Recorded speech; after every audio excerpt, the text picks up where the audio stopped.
হিসাব দিতে হবে। আজকে কারো এখানে আমরা বড় করতে বা কাউকে ছোট করতে আসেনি। আজকে জাতীয় স্বাধীনতার মঞ্চের যে অনুষ্ঠানে আমরা এসেছি, এখানে নানান বিতর্ক সৃষ্টি হয়েছে। ৭১ আগে না ২৪ আগে, মুরগি আগে না ডিম আগে, সেই বিতর্ক শুরু হয়েছে। আমি গ্রিন পার্টির পক্ষ থেকে একটা কথা বলতে চাই, ধন্যবাদ দিতে চাই খান মজলিসকে, মোয়াজ্জেম হোসেন খান মজলিস, যখন গ্রিন পার্টি এবং গণতান্ত্রিক ঐক্যের সঙ্গে বসে একটা ষড়যন্ত্র করেছিল, মানে একটা আলোচনা করেছিল।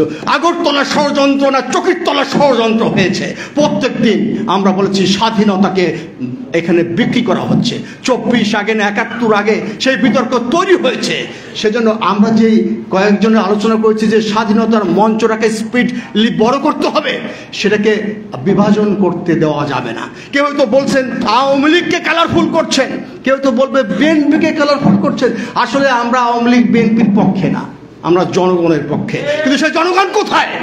জনগণের ভোট ভাতের অধিকার নিশ্চিত করার সেই আন্দোলন কোথায়? এখন সব মার্কেটিং হচ্ছে। দেখা যাচ্ছে যে এই ৭১-এর যে আওয়ামী লীগেরও যে একটা গৌরবময় উজ্জ্বল গাথা, সেটা এই ২৪-এ নিয়মান হয়ে গেছে। আজকে মানুষ ভাঙতে যাচ্ছে হলো ৩২। মানুষকে বলি তোমরা ৩২ ভাঙো কেন? যারা অন্যায় করে তাদের ৩২টা দাঁত আগে ভেঙে দাও। এই অন্যায়, এই ফ্যাসিবাদ এবং এই প্রতিহিংসার রাজনীতি ৩২ ভাঙলে হবে না, ৩৬ ভাঙলেও হবে না। আমাদেরকে অহিংস রাজনীতি করতে হবে। আমি হয়তো এখানে দাঁড়ায় কথা বলবো, যখন সেখানে আওয়ামী লীগের কিছু লোক বেশি থাকলে বলবে আপনি আওয়ামীপন্থী।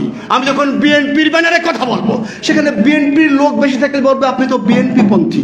এই পন্থী রাজনীতি, ডান বাম আওয়ামী বিএনপি পন্থী ভেঙে বাংলাদেশের মানুষকে সঠিক পথে পরিচালিত করতে হবে। আজকে দ্রব্যমূল্য ঊর্ধ্বগতি হয়েছে সিন্ডিকেটের কারণে, পরিবহনের কারণে না। একজন বক্তৃতা দিয়ে চলে গেছেন আর একটা মঞ্চে। তা না, যে কোনো মানুষের কথা আপনাদের সবাইকে শুনতে হবে। এখানে কেউ মঞ্চে কেউ লঞ্চে এভাবে করলে কাজ হবে না। আজকে আওয়ামী লীগ বিএনপির পন্থী থেকে বের করে ফেলতে হবে। মানুষের স্বার্থে কথা বলতে হবে। মানুষের স্বার্থটা কি? এই কিছু ভোট পাওয়ার জন্য কেউ কোন নির্বাচন করেছেন, ডান বাম কিছু হয়েছে, টেবিলের নিচে উপরে সেটা জানি না, কিন্তু অনেকেই জনগণ ভোট দেবে বলে দাঁড়িয়েছে। বলছে তুমি তো আওয়ামীপন্থী। আর ভোটে তো আমিও দাঁড়াতে চাইছিলাম, আমার কাছে ৫০ লাখ টাকার অফার ছিল।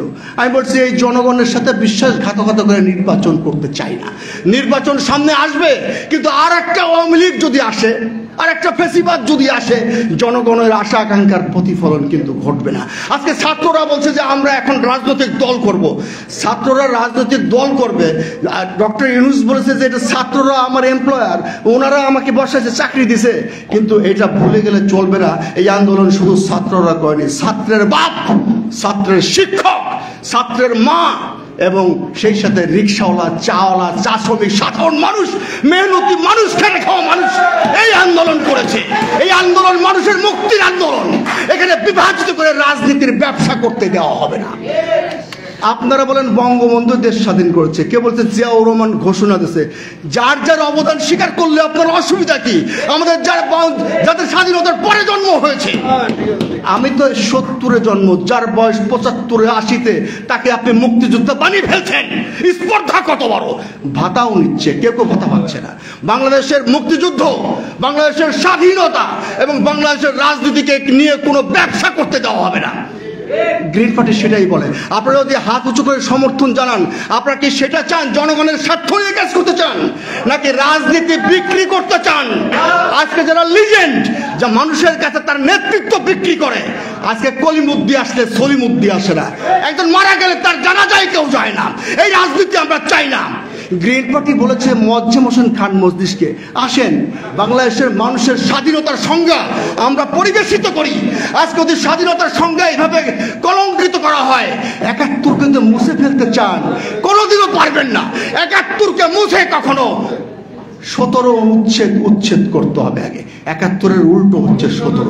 আজকে ৪২ সালের রূপকল্প সেট করছিলেন, সেটা ২৪ সালে ৫ই আগস্টে হয়ে গেছে। কারা করেছে?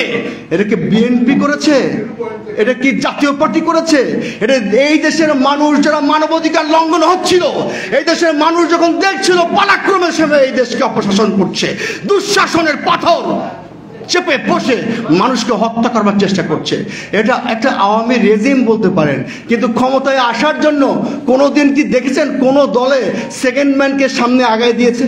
দেখেছেন নাকি? সবসময় এই স্বাধীনতার পর থেকে 15 বার নির্বাচন করেছে এমন নেতাও আমি দেখেছি, কিন্তু কখনো সেকেন্ড ম্যানকে সামনে আগিয়ে দেয় নাই। এই বাংলাদেশের পচে যাওয়া দুর্গন্ধময় রাজনীতি, এখান থেকে বেরিয়ে যদি আসতে চান আপনাদেরকে অনুরোধ করব, আপনি এমন রাজনীতি খুঁজেন যে আপনাকে দেখলেই না মনে করে যে আপনি আওয়ামী লীগ, আপনি বিএনপি। বাংলাদেশে আওয়ামী লীগ বিএনপি কেন, বাংলাদেশে আরো অনেক দল আছে। সবাইকে কি এই ইউনূস সাহেব কি সবাইকে কি ডাকে? আজকে 3টার সময় একটা মিটিং এর ডাক দিয়েছে, রাজনৈতিক দলের সঙ্গে আলোচনা করবেন। কোথায় রাজনৈতিক দল? গুটি কত পেপার পত্রিকায় দেখে দেখে, টেলিভিশনের স্ক্রল দেখে দেখে রাজনৈতিক নেতাদের ডাকেন, যারা বুড়া হয়ে গেছে, চোখে দেখেন না, কিডনি রোগে ভুগছেন এবং হাঁটতে পারছেন না, তারা এখন রাজনৈতিক লিজেন্ড।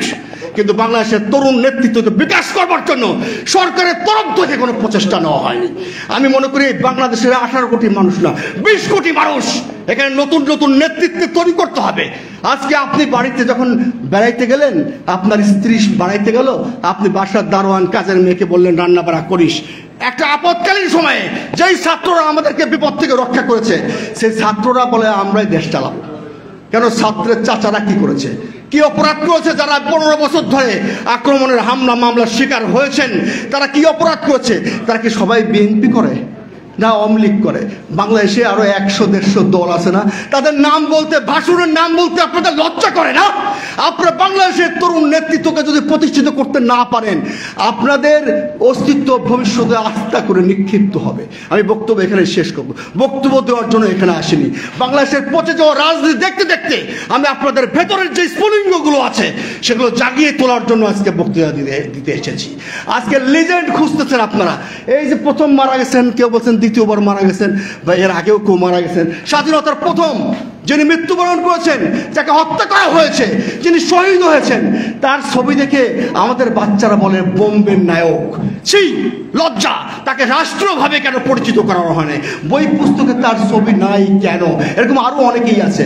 এরকম বললে অনেক কথা বলা যাবে, কিন্তু সত্য কথা যখন বলবো, আপনারা সেই সত্যের সমর্থন যদি না করেন, তাহলে বাকি জীবন আপনার রাস্তাঘাট, ব্রিজ, কালভার্ট ওই সামন্তবাদ, ওই সন্ত্রাসীদের কাছে বিক্রি করে দিতে হবে।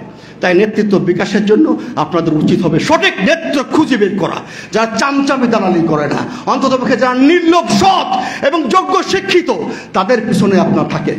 সেই ডাক মোয়াজ্জেম হোসেন খান মজলিস দিয়েছিলেন। ওনার জীবন তো শেষ প্রান্তে চলে গেছে। এখন নতুন নেতৃত্ব উনিও তৈরি করতে না পারলে সেটাও ওনার জীবনের চরম ব্যর্থতা হবে। গ্রিন পার্টির পক্ষ থেকে এইটুকুই কথা বলেই আমি শেষ করছি। সবাইকে অসংখ্য ধন্যবাদ। আসসালামু আলাইকুম।